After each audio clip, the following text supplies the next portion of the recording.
In 1969, we were able to send somebody to the moon. 1969. Then we had the space shuttle.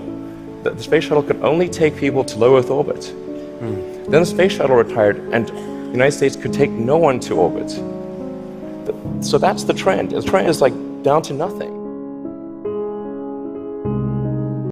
Got to get this off my chest, like now. When people say they want to go into space, what do they typically mean by that? They mean I'm going to be an astronaut. I'm going into space, man. I'm going up there. I'm going up there. Up there, and generally they mean they want to go into orbit.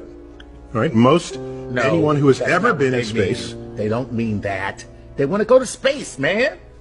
Well, okay, if that's the case, do you know how many people have left low Earth orbit? The Apollo astronauts. Okay, that left Earth. Right. To go to the moon. All right. Okay. And that's space.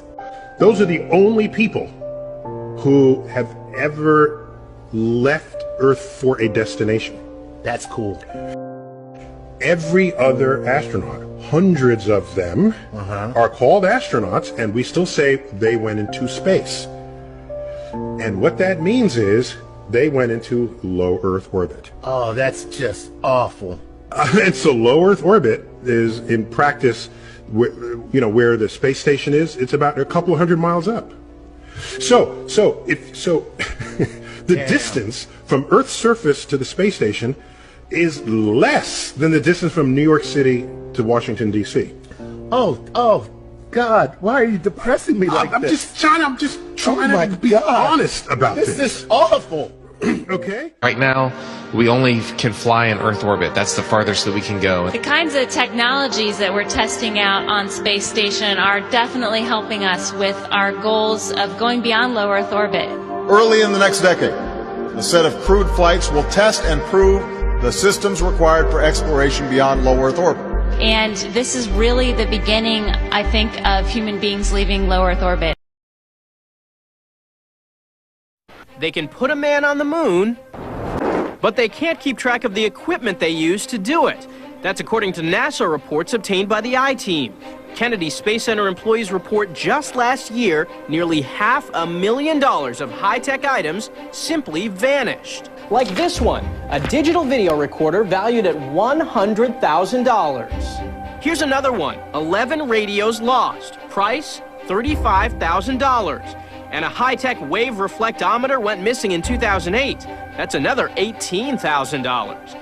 NASA officials say they're aware of the problem. We need to do a better job of keeping track of it, obviously, and we know that. We want to do a better job of it.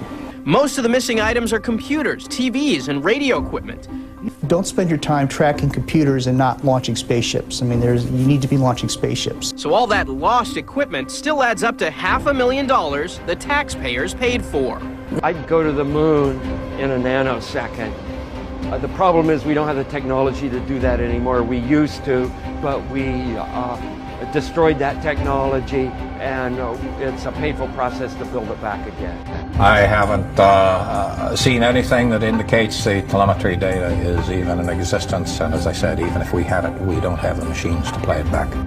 Right, we've been unable to track it down. I mean, we don't know where this telemetry data ended up, and we don't know what path it may have taken. So unfortunately, I'm afraid I can't really give you much of a clue as to where this data ended up and whether it still exists or not. And here we go.